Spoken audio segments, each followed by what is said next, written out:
নাঙ্গলকোটে অবসরপ্রাপ্ত police constable Mohammad Nazrul Islam ভূঁইয়াকে বিদায় সংবর্ধনা ও সম্মাননা স্মারক দেওয়া হয়েছে। শুক্রবার দুপুরে নাঙ্গলকোট থানার ওসি একে ফজলুল হকের উদ্যোগে থানা সার্ভিস ডেলিভারি ও কমিউনিটি পুলিশিং সেন্টারে এ সংবর্ধনা উপস্থিত ছিলেন পুলিশের সকল কর্মকর্তা ও কর্মচারীবৃন্দ।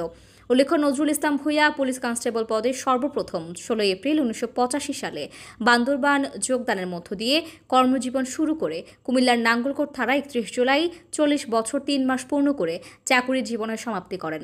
তিনি কুমিল্লা জেলার বুড়িচং উপজেলার পীরযাত্রাপুর ইউনিয়নের গোবিন্দপুর গ্রামের বাসিন্দা। বিষয়টা আজকে আমাদের বিদায় অনুষ্ঠান। এই বিদায় অনুষ্ঠান আসলে ৪০ বছর ৩ মাস ১৬ দিন, এটা একটা লং টাইম। আমাদের অনেকের বয়সও হয় নাই এবং অনেকে কিন্তু এই টাইম থেকে তো বেঁচেও থাকে না। সে তরুণ অবস্থা থেকে এসে আজকে বৃদ্ধ বয়স, বিশাল একটা সময়। এই সময়ের মধ্যে যে সুন্দরভাবে এতটুকু টাইম পার করে এতটুকু আসতে পারছে, এটাই তো বিশাল কিছু। এই জন্য সবাই মিলে একবার মহান রাব্বুল আলামিনের কাছে শুকরিয়া জ্ঞাপন করি, সবাই মিলে আলহামদুলিল্লাহ।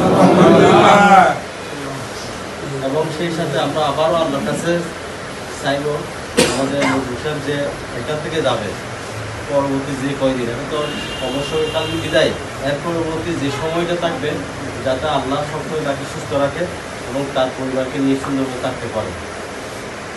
তো এখানে আমাদের যে এটা বলা হচ্ছে নজরুল সাহেবের যে বিষয়টা, এখানে 10 মাস চাকরি করছে। আসলে 10 মাস চাকরি করার ভিতর কোনোদিন আমি একটা আওয়াজও শুনি নাই যে ওনার কোনো একটা বিষয়, যেহেতু সবসময় মসজিদে গেলে আমি তো নামাজ পড়ি, সবসময় ওনার মতো হয় না।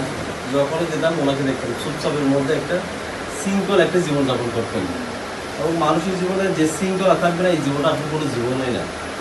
ওনার কোনোর মধ্যে একটা কিন্তু ডিসিপ্লিনটা কাজ করতো, নামাজ দোয়া করতো, এরপরে ইয়াতে যেত, মসজিদে যেত।